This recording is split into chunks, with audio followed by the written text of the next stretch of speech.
퇴근 후 심리 카페.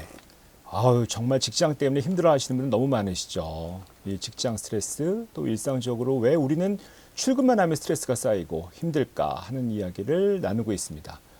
사실 우리 직장 스트레스를 해결하기 위해서 기본적으로 우리가 먼저 알아야 될 것은 원리입니다, 원리. 원리가 뭐 그야말로 사물의 근본이라는 이치라고 할 수 있죠. 이 일이 도대체 왜 일어날까? 그걸 알아야 사실 모든 문제를 원리로 접근하면 사실 풀 수가 있죠. 스트레스도 스트레스에 대한 근본 원리가 있습니다. 그래서 우리가 스트레스를 원리적으로 접근할 수 있다면 훨씬 쉽게 좀 스트레스에 대처하고 풀어나갈 수가 있다고 볼 수 있거든요. 그래서 오늘은 스트레스의 원리, 스트레스가 또 왜 생기고 또 이것이 왜 특히 직장에서 벌어지는지 그런 원리를 좀 알고 싶습니다. 그래서 그런 이야기를 좀 여러분하고 나누고 싶어요. 여러 가지 원리가 있을 수 있겠지만 그래도 굉장히 중요한 원리 중에 하나가 스트레스가 생기는 여러 가지 요인들이 우리한테 분명히 있습니다. 그래서 그 요인들을 뭐 학자에 따라서 많이 나누는 방법이 있는데 우리나라에서 스트레스를 또 직장 스트레스를 나누는 요인들이 어떤 것들 있는지 한번 같이 알아보도록 하겠습니다.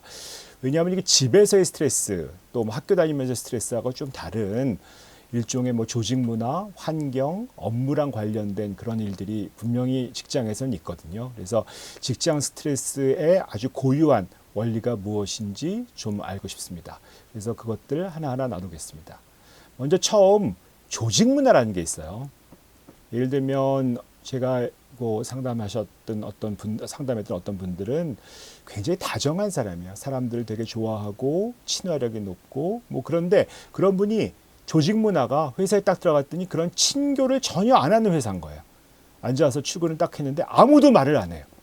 그러면 얼마나 힘드시겠어요. 이분은 항상 같이 말하고 뭐 학교 다닐 때도 서로 같이 그룹으로 공부도 하고 이렇게 활달하게 친구들하고 어울리는 게 너무 좋은 사람인데 회사 가면 다들 키보드만 두들기고 아무것도 안 하고 기침소리도 내면 안 되는 거예요. 심지어 밥을 먹으면서도 아무도 말을 안 하죠. 그런 조직 문화에 있다고 하면 이분은 얼마나 힘드시겠어요. 뭐 어떤 사람들하고 친해지면서 이런 것들이 있는데 이 조직 자체가 그런 문화적으로 어떤 서로 이야기하고 친해지는 것들이 별로 바람직하지 않게 여기는 그런 조직들도 분명히 있거든요. 그 회사의 조직 문화는 정말 전통으로 내려오는 것이기 때문에 한 사람이 들어가서 바꾸기가 참 쉽지 않습니다. 이렇게 그야말로 조직의 쓴맛을 보게 되는 거죠. 소통도 잘 안 되는 거고 어떤 결정 같은 것도 나하고는 별로 관계없이 이루어져야 되는 것들 같이 보이는 거고 사실은 또 반대로 너무 친밀한 직장도 있습니다. 거기에 안 맞으시면 또 너무 힘들죠. 맨날 직원인지 가족인지 모르는 거예요. 주말 말마다 그냥 회식하고 주말마다 워크숍이니 뭐 이렇게 다야 되고 요즘에도 코로나 때문에 그런 걸 안 하셔서 오히려 좋다고 하시는 분이 있을 지경이잖아요. 뭐 심지어 그 직장 안에서 동호회도 만들어서 취미생활까지 같이 해야 되는 그런 것들도 있습니다. 이 조직 문화가 뭐 오래된 전통도 있고 또 CEO가 어떻게 생각하시냐에 따라서 많이 다를 수 있는데 내가 가진 가치관하고 이 조직 문화가 맞지 않을 때 너무 힘들어지시는 거죠.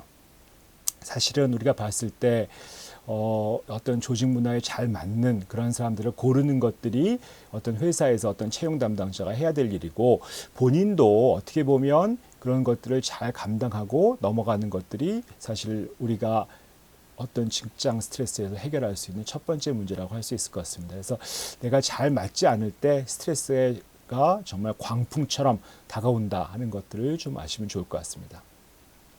두 번째 직장 스트레스의 요인 중에 하나라고 우리가 들을 수 있는 것들은 우리가 보통 전문적인 용어는 요구도, 직무 요구도라고 하는 거예요. 뭐 쉽게 얘기하면 일이 너무 많은 거죠.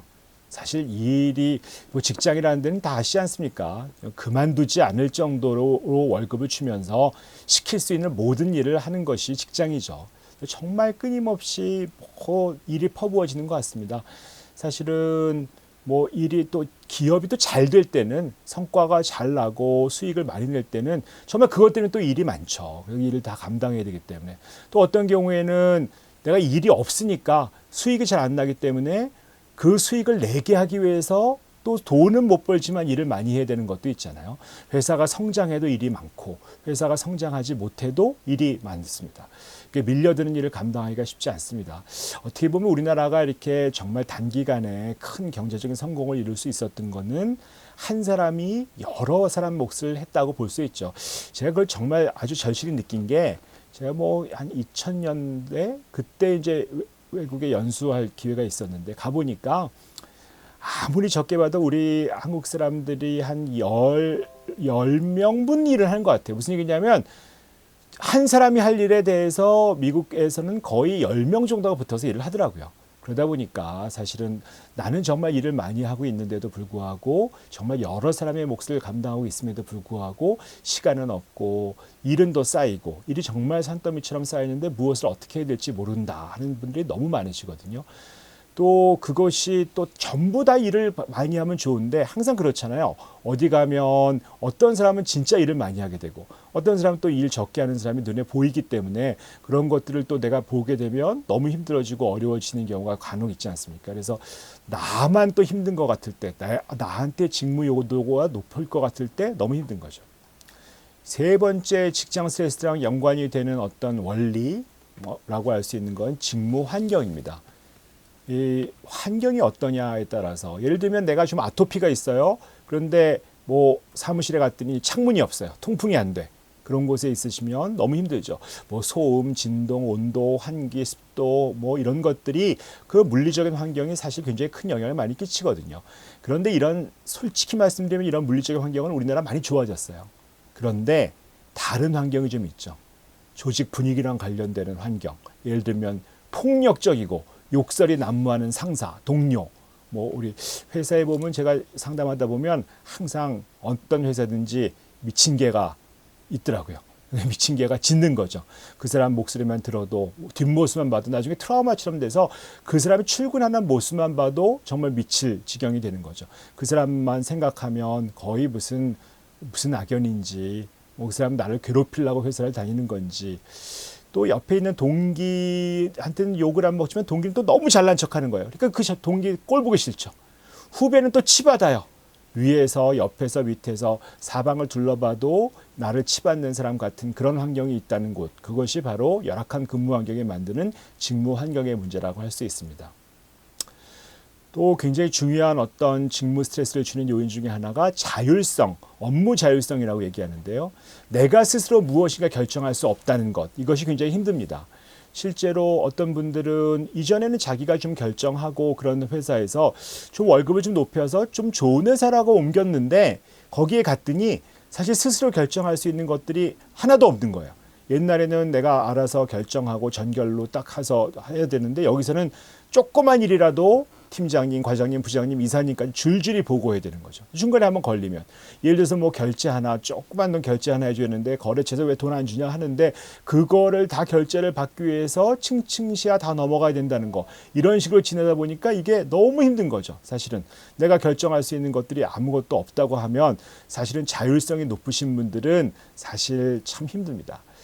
회사에서 정말 힘든 사람이 누굴까 따져보시면 솔직히 말씀드리면 사장님입니다.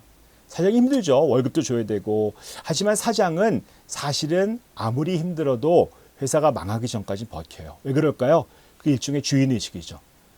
사실은 우리 직원들한테 주인의식을 가져라고 아무리 외쳐봐야 사실은 주인을 의식하는 정도밖에 안 가집니다. 주인의식을 가지려면 주인이 되는 수밖에 없거든요. 주인은 장점이 있어요. 자율성이죠.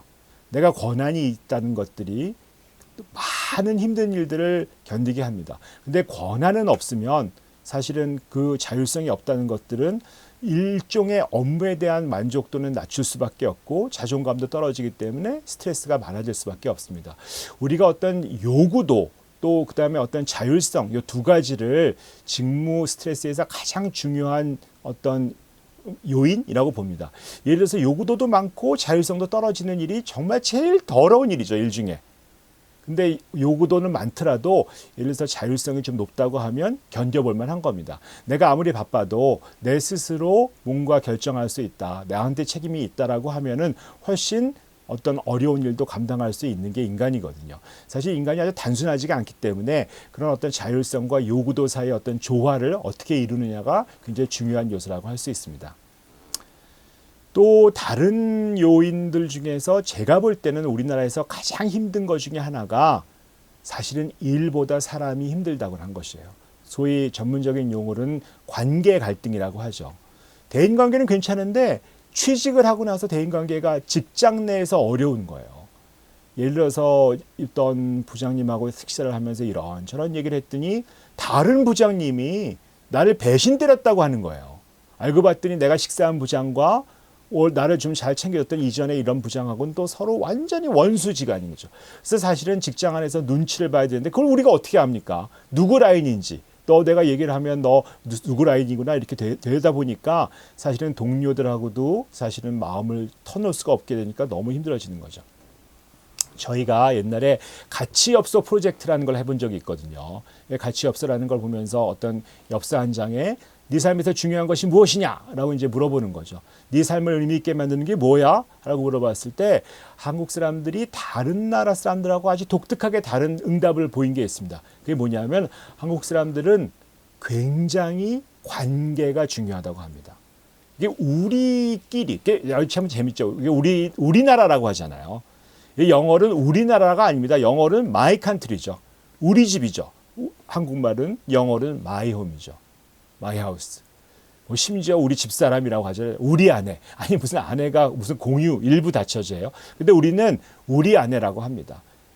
왜 그러냐면 우리는 정말 우리라고 하는 어떤 전체주의, 집단주의가 너무 강한 겁니다.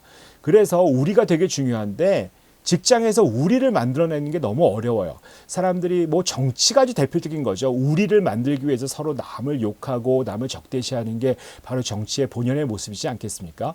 근데 이 직장 안에서도 정치가 벌어져요. 우리를 만들어 나가고 내 식구를 만들어 나가는 것 때문에 그런 관계가 힘드신 분들은 정말 직장 안에서 견디기가 너무 어렵죠.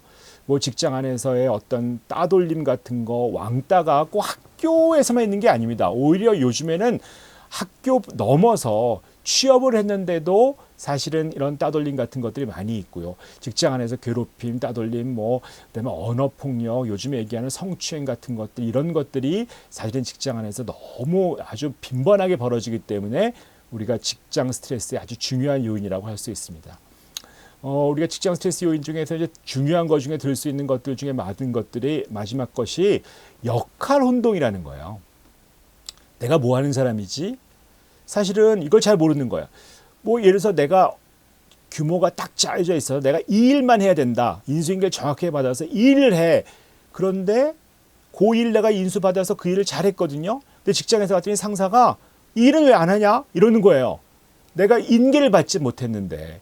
우리가 사실은 업무 분장이라고 하잖아요. 업무 분장이라는 게 우리나라가 어떤 그런 매뉴얼대로 하는 것들이 아니고 사실은 전임자가 했던 데서 배워서 그냥 하는 거기 때문에 이 일은 왜 하냐가 되고 또 반대로 내가 또 미리 알아서 일을 하면 뭐하러 이런 일을 해서 힘들게 만드냐 하고 타박받는 거죠. 월권이다, 주제 넘는다, 나댄다 이런 얘기를 들으니까 내가 이 일을 해야 되는지 안 해야 되는 건지 참 모르는 거죠.